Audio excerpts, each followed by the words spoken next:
Hey everybody, and welcome back to the board meeting and Happy New Year. Today we are doing a list, a top 10, and as you probably would expect, this is a top 10 games of 2021. Now this was kind of a funky year. I didn't play as many games from 2021 as I normally would from a year. I played around 50 games, which is still a large amount, but I didn't play as many as I normally have in the past few years. And that's kind of because of shipping issues and COVID related stuff. So I didn't get to play as many of the games that I wanted to play as I normally would. Uh, Even like people, like when I was watching Dice Tower, their top 10 of the year, I was watching theirs and like a lot of theirs, I'm like, I haven't gotten to play those, and I tried to get a hold of those games to try and play them, but they just weren't available. So these are 10 games that were available to me to play, and they're still really good games. If I end up playing some, and say 8 months down the road, this list is drastically different than it is now, maybe I'll revisit this list and redo it kind of. And with that being said, I've got four honorable mentions, and these are all sequels of sorts to games, but I didn't really want to put them on there because they're so similar to the original. First, there is The Crew, the Mission Deep Sea, which is the Crew sequel. It's very, very similar to the original, just with one tiny little change to it. It's a trick-taking cooperative game that I absolutely love. It was my favorite game of 2019, and it would probably be my favorite game of this year as well, but it's so similar I didn't want to put it on the list. Same thing with Cartographer Heroes, which is a standalone expansion sequel to Cartographers. Just adds these heroes and these monsters that do have special abilities. I really like Cartographers. Cartographer Heroes is no different. That would probably make this list if I didn't exclude it. Next is Horrified American Monsters, which is the sequel to Horrified Universal Monsters. Same exact game, but just new monsters. I like the American monsters better because I think the monsters that you're trying to hunt down and kill a little bit more interesting. And finally, there is World of Warcraft Wrath of the Lich King, which is a pandemic game, but just with the fantasy theme of the World of Warcraft setting, which I enjoyed quite a bit. So with those honorable mentions out of the way, let's get into our number 10.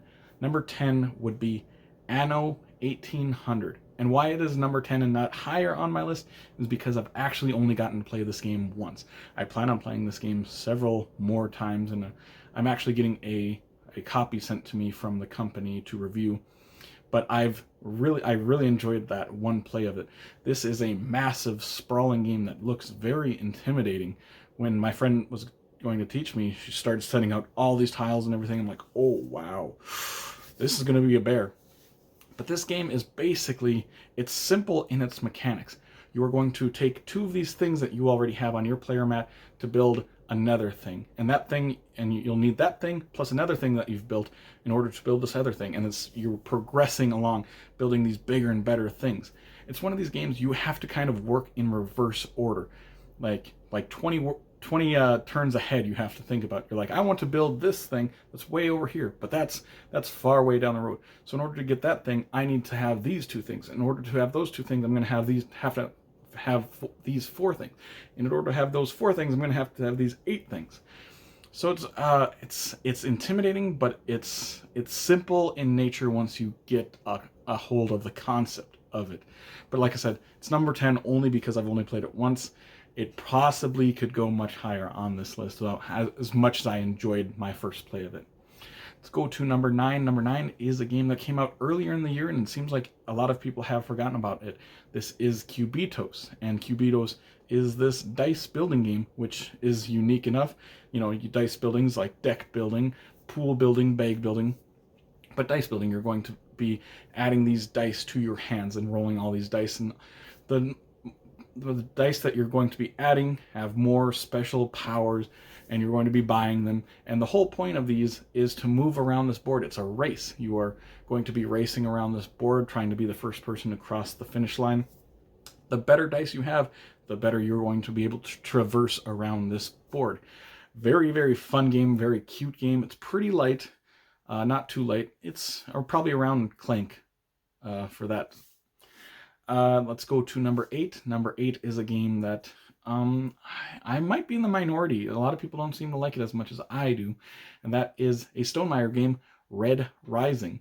Red Rising is a game that is built upon from the mechanics of a small card game, Fantasy Realms. So in this game, you are going to have a hand of cards. And all of these cards are going to try to combo to get more points with other cards. Like, this card is worth 30 points, but if you have Severo in your hand as well, it's worth an additional 15 points. Stuff like that. And yeah, I love Fantasy Realms. This game is like that game, but it's got a little bit more complexity. There's a little bit more actions on the board that you're going to be taking, so it's a little bit bigger. And the reason why I really, really like this game is because it's Red Rising. Red Rising is an IP. It's a book series that I really, really like. So I've liked it more and more the more times I've played it, because I like exploring and seeing all these characters from the book series that I really enjoy. So yeah, number 8 is Red Rising. Going to number 7. Number 7 is a game by Dr. Steve Finn. This is Mining Colony. Now this is this bidding game where players are going to take one of their cards that have numbers on them and bid for the right to draft tiles first. You are going to have these tiles on this board that you're going to be bidding on, and these tiles are going to be, if you win the bid, you get to take the tile of your choice and put it onto your board. But also along with those tiles, there might be gems, there might be workers, there might be rockets, there's other different things that will go onto your board to get you more points. It's very interesting, very light game, one that I've really enjoyed. I played it a few times with my friends, and I haven't gotten to the solo game. I'm excited to try this one out solo as well, since I haven't gotten to it quite yet, but one that I've really enjoyed as a multiplayer game. That's number 7, Mining Colonies. Going to number 6. Number 6 is a second edition of a game, which I usually wouldn't put that on this list, but I never got a chance to play the first edition. This is a 2-player card battling game. This is Summoner Wars, a very popular game where each player will take control of a clan, and all these clans, they're just cards. You're going to be putting these cards out onto the board and trying to kill the other player's leader or summoner. And each clan plays very, very differently. So you're going to be going around strategizing and trying to take out the other players, their leader, plus all their other minions that they have out on the board.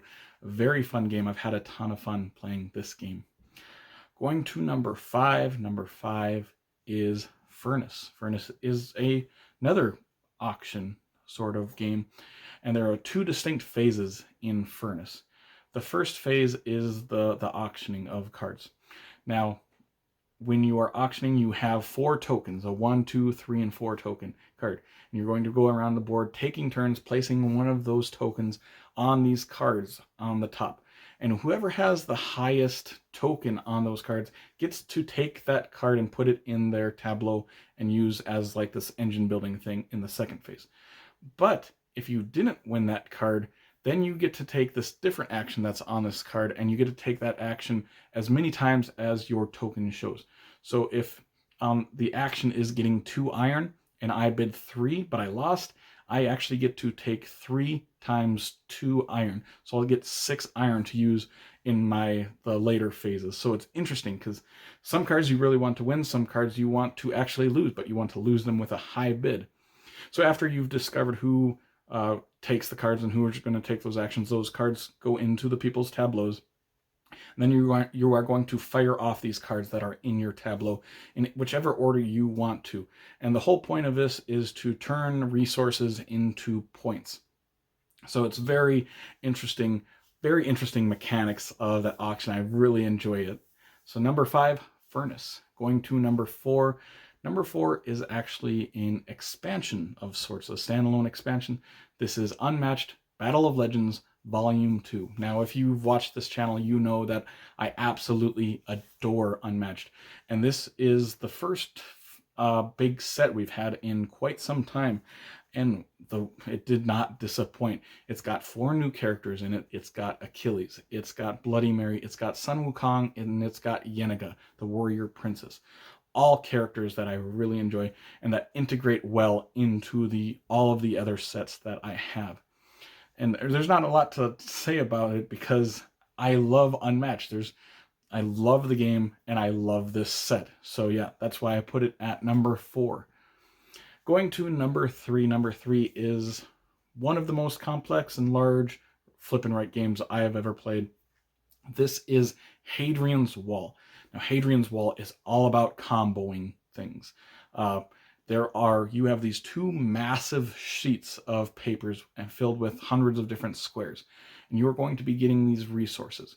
And you're going to take one resource to spend it to mark off this one box. But if you mark off that box, that gets you a different resource. You're going to take that resource, bring it over here, mark off that box to spend it, and then get a different resource from it. And just constantly comboing these cards back and forth. And it's just, it makes your brain work hard. And it's one of those games that it takes about an hour, and that hour goes by so fast.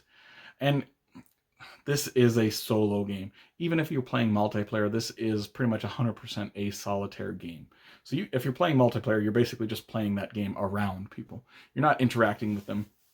So that's why it is probably my favorite solo game of the year. I've played it a ton as a solo game. Played it once multiplayer, and I'm like, what is the point of the multiplayer? It should have just been a solo game.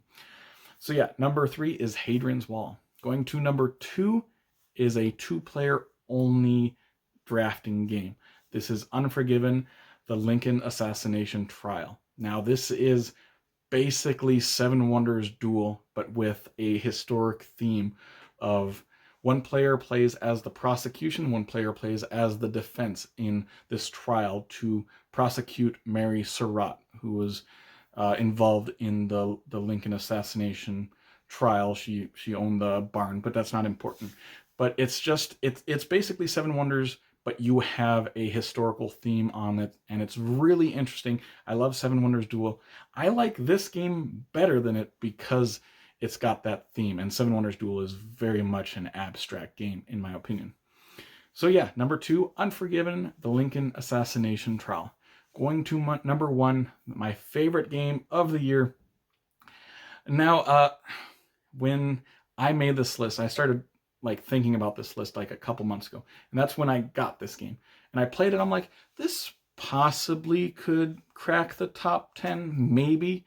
And then I started playing it. I played it a couple more times after that. I'm like, oh, that's really good. It's definitely in the top 10, 6 or 7. Played it a couple more times. I'm like, yeah, I think that's my 3rd or 2nd favorite.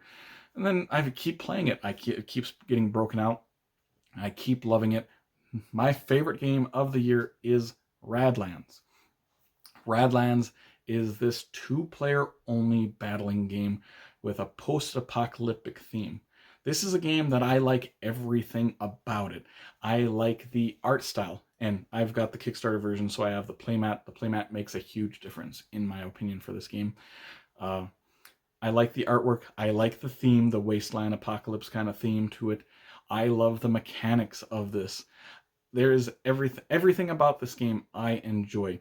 This is a game where you have 3 camps that you are trying to protect, and you are trying to destroy the other players' 3 camps that they have. You're going to be playing out these people to protect your camps, but also to destroy the other players' camps. And all the cards are different. They have different minutiae that you're going to have to use. This is a game that everything is limited. You want to do a lot of things in this game, but you can't do a lot of anything because everything's limited. Your resources are limited. Your cards are limited. Everything you want to do, you probably can't. So you're going to have to pick and choose. It is a game of very hard choices all the time. So that is why it's my number 1 game of the year, Radlands. Now, I'd love to hear from you guys. What are some of your favorite games of the year? Have you played any of the games I talked about today? If you did, let me know in the comments below what your thoughts are on them, or what your favorite games of the year are, for that matter. But if you did enjoy this video, as always, make sure to like and subscribe to see more weekly content from me, Shane, at the board meeting in the future. I hope you all have an amazing day, and Happy New Year. Take care, everyone.